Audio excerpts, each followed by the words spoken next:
ओम नमो भगवते वासुदेवाय नमः। आपका प्रभु प्रसंग चैनल में एक बार फिर से स्वागत है। आज हम योग वशिष्ठ यानी महारामायण के शरीर निंदा रूपी प्रकरण की बात करेंगे।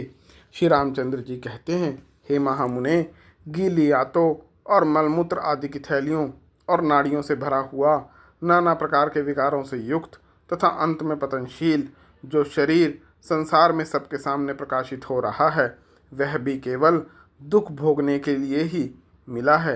यह थोड़े से खान पान आदि द्वारा ही आनंदित हो उठता है और थोड़े से ही शीत घाम आदि से खिन्न हो जाता है। अतः इस शरीर के समान गुणहीन, शोचनीय और अधम दूसरा कोई नहीं है। यह शरीर वृक्ष के तुल्य है। दोनों भुजाएं इसकी दो शाखाएं हैं। परिपुष्ट कंधा तना है। दो नेत्र इसके बिल हैं और मस्तक का स्थान इसका बड़ा भारी फल है।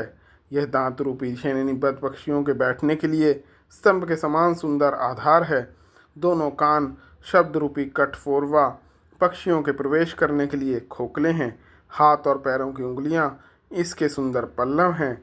गुलम नामक पेट का रोग ही इस पर फैली हुई लताएं अथवा झाड़ियां हैं। यह कर्म करने के लिए पंचभूतों के समूह से संगठित हुआ है। जीव तथा ईश्वर रूपी पक्षियों ने इस पर अपने घोंसले बना रखे हैं। दांत रूपी केसरों से सुशोभित, उत्पत्ति विनाशशील तथा मंद हास्य में विकास से युक्त हर्ष रूपी फूलों द्वारा यह शरीर वृक्ष सदा अलंकृत होता रहता है। सुंदर कांति ही इसकी छाया है। यह देह रूपी वृक्ष जीव रूपी पथिकों का विश्राम स्थान है। इसे किसका आत्मीय कहा जाए और किसका पराया, इसके ऊपर आस्था और अनास्था क्या ही हो सकती है।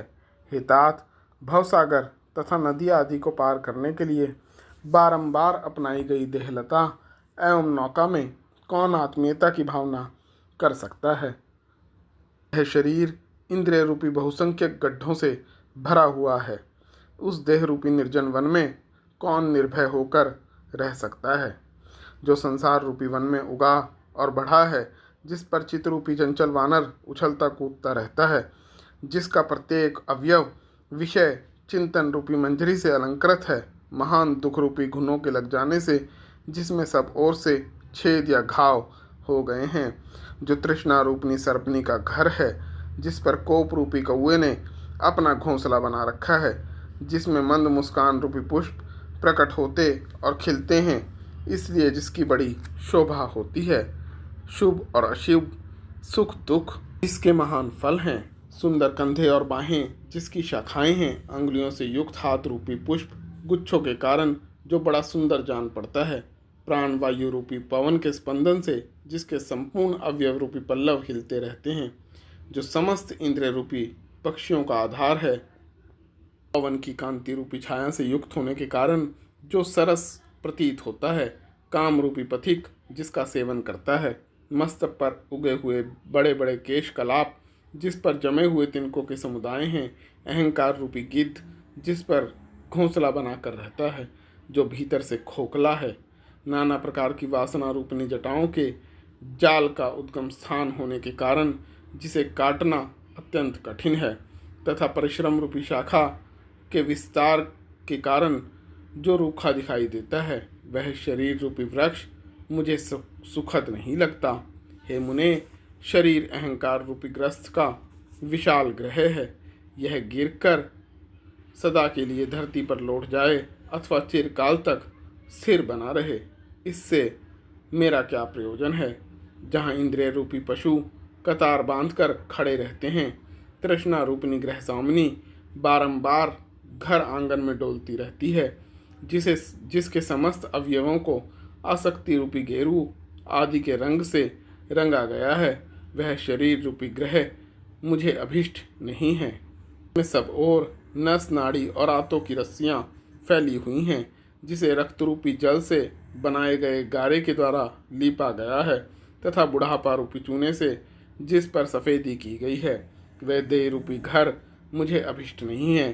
चित्त रूपी भृत्य ने नाना प्रकार की अनंत चेष्टाओं द्वारा जिसकी स्थिति अत्यंत सुदृढ़ कर दी है, तथा मिथ्या और मोह ये दो जिसके बड़े बड़े खंभे हैं, वह देह रूपी घर मुझे प्रिय नहीं लगता। इस शरीर में दुख रूपी छोटे छोटे बच्चों ने जहाँ रो रो कर कोलाहल मचा रखा है, गाढ़ निद्रा रूपी सुख शैया के कारण जो मनोरम सा प्रतीत होता है, हे मुनीश्वर, जो मल आदि दोषों से युक्त विषय समूह रूपी बर्तनों तथा अन्य अन्य उपकरणों से ठसा ठस भरा हुआ है तथा जिसमें अज्ञान रूपी नोंछा लगा हुआ है, वह देह रूपी घर मुझे अभीष्ट नहीं है। गुल्फ रूपी आधार काष्ठ पर स्थित जो पिंडलियां हैं वे मानो खंबे हैं, घुटना उसका मस्तक है, ये वह भी जिसके उर्ध्व स्तंभ का आधार है तथा दोनों बड़ी बड़ी भुजाएं दो आड़ी लकड़ियों के समान जिसमें दृढ़तापूर्वक धारण करती हैं, वह देह रूपी घर मुझे इष्ट नहीं है। हे ब्राह्मण, जहाँ ज्ञानेंद्रियों रूपी झरोकों के भीतर प्रज्ञा रूपनी ग्रह स्वामिनी क्रीड़ा कर रही है तथा चिंता रूपनी पुत्रियाँ वहीं खेल रही हैं, वह देह मुझे प्रिय नहीं है। जो सिर के केश रूपी छाजन से छाया हुआ है, कान रूपी शोभा स्थली चंद्रशलाओं से सुशोभित है, कुछ लंबी अलुंगी अंगुली रूप काष्ठ चित्रों से सुसज्जित है, वह शरीर रूपी ग्रह मुझे प्रिय नहीं है। इस शरीर का यह पेट रूपी गड्ढा कभी भरता नहीं, ऐसा देह रूपी गेह मुझे प्रिय नहीं है। जिसमें नख रूपी मकड़ियों का निवास है, जहाँ भूख रूपी कुतिया निरंतर शोर मचाए रहती है, जिसमें भयानक शब्द करने वाली प्राणवायु सदा चलती रहती है, ऐसी देह गेह की प्राप्ति मुझे प्रिय नहीं है। जहाँ श्वास प्रश्वास के रूप में वायु के वेग का निरंतर भीतर बाहर आना जाना लगा रहता है और जिसकी इंद्रिय रूपी खिड़कियाँ सदा खुली रहती हैं, वह देह रूपी घर मुझे इष्ट नहीं है। जिसके मुख रूपी दरवाजे पर जिहाँ रूपिणी वानरी सदा डटी रहती है, अतएव जो भयंकर दिखाई देता है तथा जिसके दांत रूपी हड्डियों के टुकड़े स्पष्टतः दृष्टिगोचर होते हैं, वह शरीर रूपी घर मुझे नहीं चाहिए। प्रकार 15 वर्ष की आयु में कैसा मोहभंग भगवान श्री राम को हुआ था, उसी का वर्णन यह चल रहा है। यह शरीर एक भयानक वन है, ऐसा श्री रामचंद्र जी वशिष्ठ जी से कहते हैं। इंद्रियां ही इस जंगल के भालू हैं जो अपने रोष के कारण इसे दुर्गम बनाए हुए हैं। यह भीतर से सूना है तथा अनेकानेक निस्सार खोडरों से युक्त है। इसकी दिशा रूपी कुंजें घोर अज्ञान अंधकार से व्याप्त होने के कारण गहन जान पड़ती हैं, अतः यह मुझे कदापि प्रिय नहीं है। जहाँ धन संपत्ति राज्य शरीर नाना प्रकार की चेष्टाओं और मनोरथों से मुझे क्या लेना है, क्योंकि काल कुछ ही दिनों में इन सब को अपना ग्रास बना लेगा। इसका एक ही धर्म है, विनाश। फिर इसके बाहरी और भीतरी स्वरूप पर विचार करके बताइए, इसमें कौन सी रमणीयता रहती है। हे तात, जो शरीर मरने के समय जीव का अनुसरण नहीं करते, उसका साथ छोड़ देते हैं, वे कितने बड़े कृतघ्न हैं। फिर आप ही कहिए, उन पर बुद्धिमान पुरुषों की क्या आस्था हो सकती है। यह शरीर उस कोमल पल्लव के समान है जो तनिक सी वायु का संचार होते ही जोर जोर से हिलने लगता है।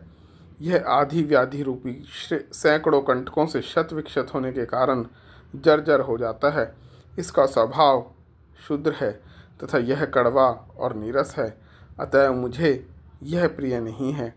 चिरकाल तक यतनपूर्वक खा पी लेने के बाद भी नूतन पल्लवों के समान कोमल कृष्णता को प्राप्त हो, यह बारंबार विनाश की ओर ही तो बढ़ता है। दीर्घ काल तक लोगों पर अपना प्रभुत्व स्थापित करके धन संपत्ति का सेवन करने के बाद भी यह तो ना ऊंचे उठता है, ना स्थिरता को ही प्राप्त करता है। फिर इस शरीर का किस लिए पालन किया जाए। कोई भोग वैभव से संपन्न हो या दरिद्र, दोनों का शरीर समान ही होता है। बुढ़ापे के समय बूढ़ा होता है और मृत्युकाल में मर जाता है। उस अपने से किसी विशेषता का अनुभव नहीं होता। जो लोग इन नाशवान शरीरों में आस्था रखते हैं, उन्हें नित्य स्थिर रहने वाला मानते हैं तथा जो संसार की स्थिरता पर ही विश्वास करते हैं, वे मोहरूपी मदिरा का पान करके उन्मत्त रहते हैं। उन्हें बारंबार धिक्कार है। हे मुने, मैं ना तो इस शरीर का कोई संबंधी हूँ, ना शरीर ही हूँ, ना यह शरीर मेरा है और ना मैं ही यह शरीर हूँ। ऐसा विचार करके जिनका चित्त परमात्मा में विश्राम ले रहा है, वे ही लोग पुरुषों में उत्तम हैं, जो मान और अपमान से वृद्धि को प्राप्त हुई हैं तथा प्रचुर लाभ से मनोरम प्रतीत होती हैं।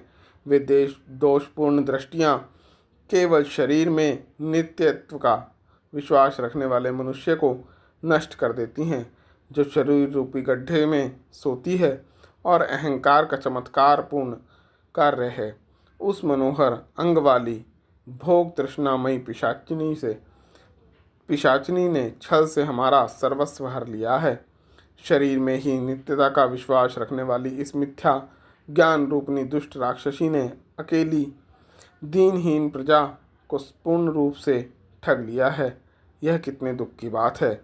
कुछ ही दिनों में जीर्णता को प्राप्त होकर यह शरीर रूपी पल्लव झरने के जल की बूंदों के समान बिना किसी यंत्र के यत्न के अपने आप ही गिर पड़ता है। समुद्र में उत्पन्न हुए पानी के बुलबुलों की तरह इस शरीर का बहुत शीघ्र विनाश हो जाता है।